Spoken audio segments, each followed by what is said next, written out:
तो बहुत स्वागत है आप सभी का हमारे सनातन संस्कार चैनल यूट्यूब पर। अभी वैशाख मास चल रहा है और वैशाख मास भगवान विष्णु जी को अत्यधिक प्रिय है। यदि वैशाख मास में सूर्योदय से पूर्व स्नान किया जाता है तो बहुत बढ़कर के पुण्यों की प्राप्ति होती है। तो जो लोग वैशाख मास का स्नान कर रहे हैं सूर्योदय से पूर्व तो बहुत ही अच्छी बात है, जरूर करना चाहिए। मैं भी करती हूँ, लेकिन किसी कारणवश यदि कोई नहीं कर पाए हैं संपूर्ण वैशाख मास का स्नान सूर्योदय से पूर्व, तो वैशाख मास के अंतिम 3 दिनों का स्नान करने मात्र से संपूर्ण वैशाख मास के स्नान का पुण्य मात्र 3 दिनों में ही प्राप्त हो जाता है। तो वैशाख मास के अंतिम 3 दिन 10 मई शनिवार, 11 मई रविवार और 12 मई सोमवार को जरूर से भूले बगैर स्नान कर लेना, जिससे संपूर्ण वैशाख मास के स्नान का पुण्य प्राप्त हो जाएगा मात्र 3 दिन में। वैशाख मास में दीपदान करने की बड़ी भारी महिमा है। शुद्ध घी का दीपक जलाइए। जैसे पीपल में जलाना है तो शनिवार के दिन, सिर्फ शनिवार के दिन सरसों के तेल का दीपक प्रज्वलित कर दीजिए।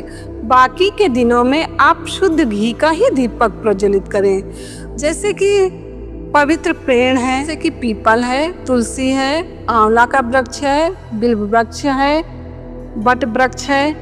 इन वृक्षों के पास घी का दीपक प्रज्वलित करके रखिए, अच्छा रहता है। और समी वृक्ष है, इन वृक्षों के पास शुद्ध देसी घी का दीपक प्रज्वलित करिए। आजकल रिवाज चल गया, पूजन का घी अलग आने लगा है, लेकिन जो पूजन का घी आता है ना, उसमें केमिकल मिक्स होता है।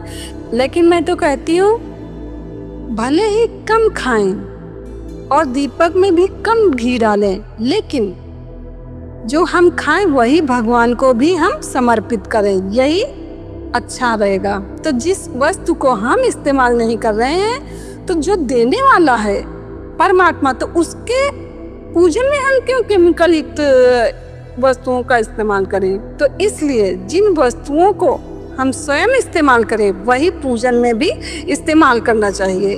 तो ये तो रही पवित्र वृक्षों के पास दीपक जलाने की।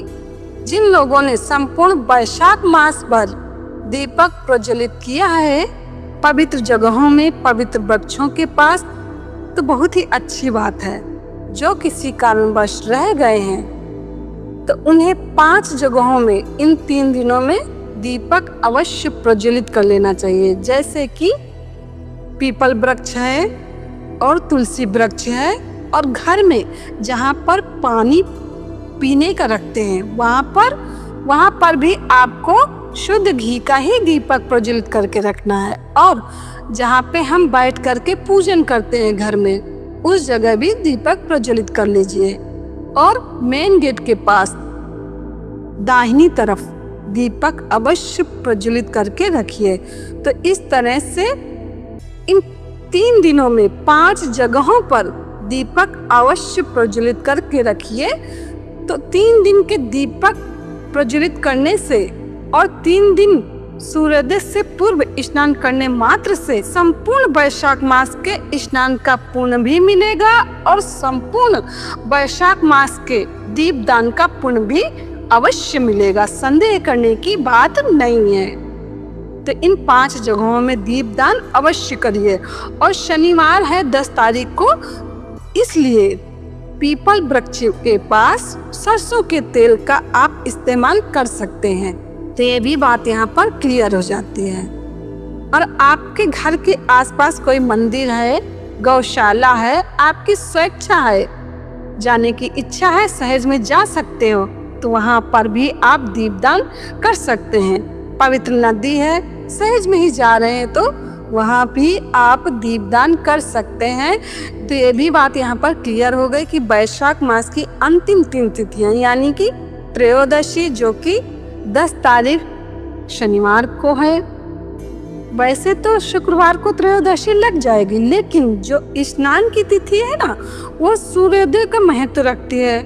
क्योंकि शुक्रवार को दोपहर में त्रयोदशी लग रही है, इसलिए शनिवार को स्नान कर लेना है तो त्रयोदशी का स्नान प्राप्त हो जाएगा। और शनिवार यानी कि 10 तारीख को चतुर्दशी लग जाएगी दोपहर में ही, तो इसलिए 11 तारीख रविवार को स्नान करोगे तो चतुर्दशी का स्नान हो जाएगा और रविवार को ही पूनम लग जाएगी, इसलिए सोमवार को आप स्नान करेंगे सूर्योदय से पहले तो पूनम का स्नान हो जाएगा। इस तरह से त्रयोदशी, चतुर्दशी और पूर्णिमा यानी कि अंतिम 3 तिथियों का स्नान करने मात्र से संपूर्ण वैशाख मास के स्नान का पुण्य प्राप्त हो जाएगा सहज में ही। इसलिए आलस्य को त्याग करके कम से कम आखिरी के 3 दिन का स्नान तो कर ही लेना चाहिए सभी को। बच्चे हैं घर में तो उन्हें भी जगा करके स्नान करा दीजिए, क्योंकि संस्कार देना बच्चों को बहुत जरूरी है। आजकल बच्चों को खाना नहीं दो तो चल जाएगा, लेकिन उनको मोबाइल नहीं दो तो नहीं चलता है। मोबाइल में इधर उधर का देख करके बच्चों का मन खराब होता है। इसलिए बच्चों को यदि छोटे से ही संस्कारों की ओर प्रेरित करेंगे ना, भगवान की ओर प्रेरित करेंगे, तो आगे चल के उनका मन बुद्धि भी भगवान में लग जाएगा। और जब जीव भगवान की ओर बढ़ता है ना, तो सहज में ही उसकी मन बुद्धि अच्छी रहती है, सत्मार्ग की ओर ही चलता है, बिगड़ता नहीं है।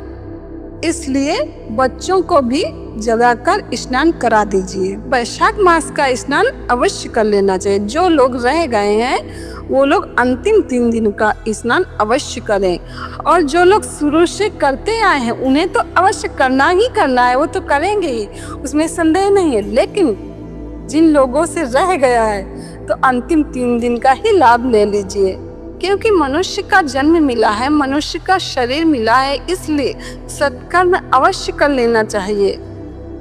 आज हम सोए और कल उठ पाए या न पाए, इसलिए जो हमारे द्वारा सत्कर्म हुए होंगे वही जब हम अटक रहे होंगे मृत्यु पश्चात, तो वही सत्कर्म ही हमारा सहयोग करेंगे।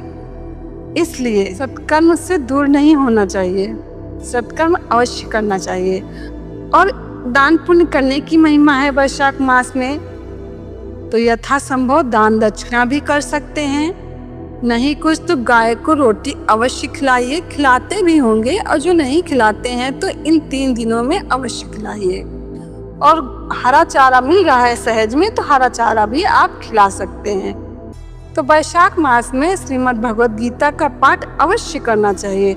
जो लोग अपने नियम में रोज करते हैं तो बहुत ही अच्छी बात है, लेकिन जो लोग नहीं कर पा रहे हैं, समय नहीं मिलता है, तो आप वैशाख मास में अवश्य कर लीजिए। ज़्यादा समय नहीं है भगवद गीता पढ़ने का, तो 18वें अध्याय का जो अंतिम श्लोक है, यत्र योगेश्वरः कृष्णो यत्र पार्थो धनुर्धरः तत्र श्री विजयो भूते धुआ नीतिर्मतिर्मम, तो इस श्लोक का उच्चारण कर लीजिए तो भी श्री कृष्ण भगवान की असीम कृपा प्राप्त हो जाएगी सहज में ही।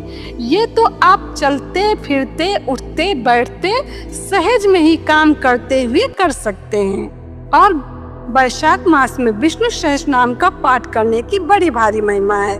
तो जो संपूर्ण विष्णु सहस्त्र नाम का पाठ नहीं कर सकते हैं तो चलते फिरते राम रामेति रामेति रमे रमा मनोरमा सहस्र नाम तातुल्यम राम नाम वरानने, राम रामेति रामेति रमे रामा मनोरमा सहस्र नाम तातुल्यम राम नाम वरानने।